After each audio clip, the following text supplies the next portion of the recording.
Thank you, Mr. Speaker.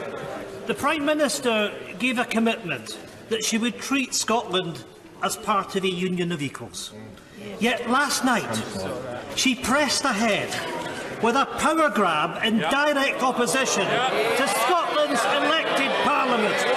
The Prime Minister silenced Scotland's voice, having broken constitutional convention and plunged Scotland into a constitutional crisis. Will the Prime Minister now commit to bringing forward emergency legislation so that the will of the Scottish Parliament can be heard and, more importantly, respected? Can I say to the right honourable gentleman that we do expect that the outcome, and it will happen, that the outcome of the whole process of Brexit is going to be a significant increase in Holyrood's decision-making power. It is not the case that this is in any way a power grab. Over 80 areas of responsibility of decision-making are going to flow direct to Holyrood. Only the SNP could say that getting 80 areas where they're going, more areas where they're going to take decisions was a power grab. If he wants to be concerned about the process that this House has followed in relation to the legislation, his real question should be why it was the Labour Party who manoeuvred last night, used procedural manoeuvres to ensure that there was no debate about the amendments referred to on Scotland. Ian Blackford!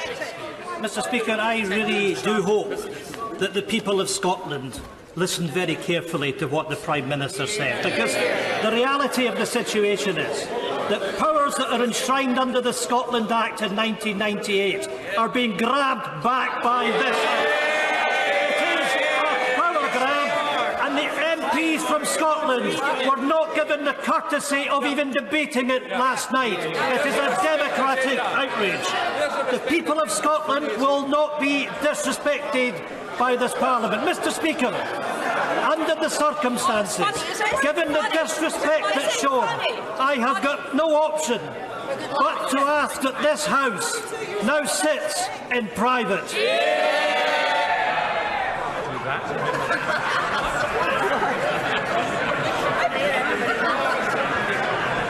I'm not hearing that at this time, and I'm not obliged to do so, is my clear understanding. Order, the Honourable Gentleman. Order! The right honourable gentleman can resume his seat. I'll happily take advice, but I don't think I'm obliged to hear that at this time.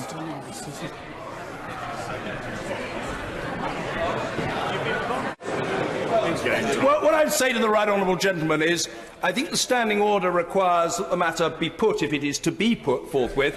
Order. It might be for the convenience of the House for the matter to be addressed at the conclusion of Prime Minister's questions, and if the right honourable gentleman, who had not signalled to me his intention to do this now, order. Well, I'm always grateful for the moral support of the right honourable lady, the member for Broxter, even when it is chunted from a sedentary position. I realise that it's done for my benefit, but I think I can handle the matter. We could have the vote now, but we could have a vote now, or it could be taken at the end. If the honourable gentleman wishes to indicate a desire to conduct such a vote now, so be it. Right. I beg to move. I beg to move. Well, my advice, I've had a mixed sequence of advice, is that order. This has not happened, but order. My view is that it is better for the vote to be conducted. My view is that it is better for the vote to be conducted at the conclusion of questions to the Prime Minister. No, I'm not. Order. I always admit of the maximum number of votes and divisions, as the right honourable gentleman should know from his experience in the House. But I hope that he will trust me that I know of what I speak. There can be a division, and it will be at the end of this session, not now. That is the end of the matter. The Prime Minister. Mr. Speaker, might I ask?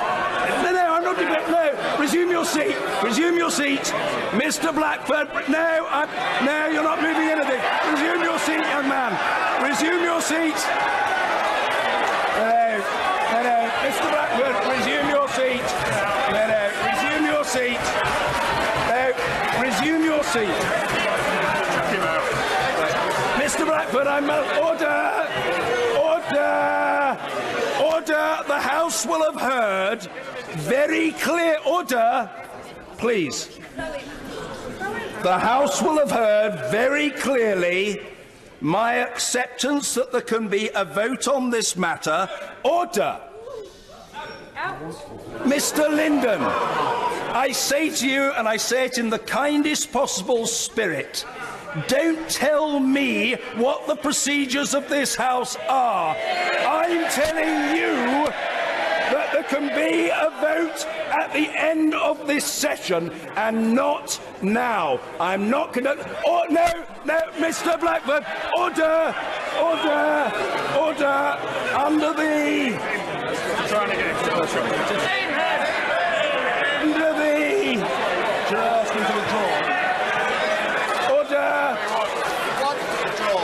Order! Resume your seat, Mr. Blackford.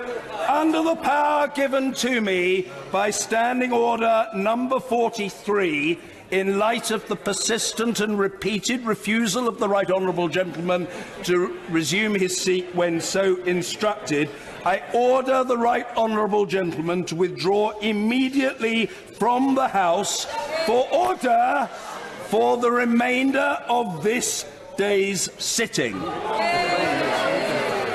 He is so in... Right, he won't. Right, well, we'll have to have the vote.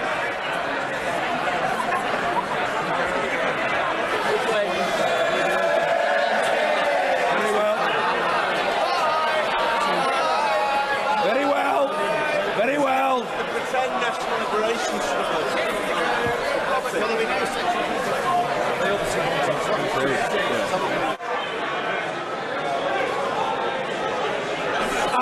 Order! Order! Order! Order! Order! Order!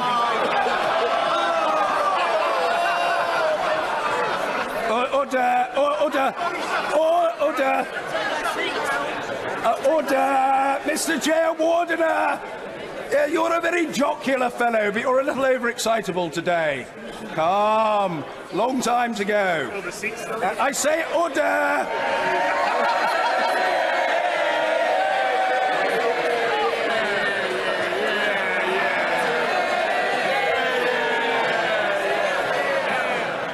I say only to the House, order! I say only to the House, what a pity, because there are Scottish National Party members of Parliament who had questions on the order paper.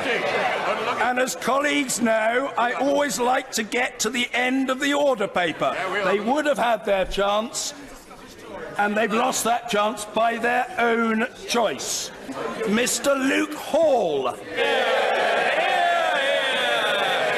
Thank you, Mr. Speaker. With the amount of people leaving, it feels like one of my after-dinner speeches.